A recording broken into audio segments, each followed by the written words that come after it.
Mga ma'am and sir, this is how we make sure na safety ang inyong kargamento. Kana siya, pumelo na siya. Gawasan na isilyo na po na alambre ibabaw sa tunga o sa bottom. Covered po na siya sa video, kaya na nag-video na sa pikas kilid ang checker. So, safe and secure na siya sa sulod. Smile operator, safety din na sila mga boss.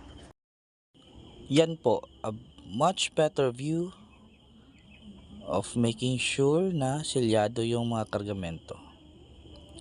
Cover pa po ng video, pati yung selyo. Ayan po. Ayan. So kung may ipapaload po kayong kargamento para Manila, domestic lang po, pwede po dito.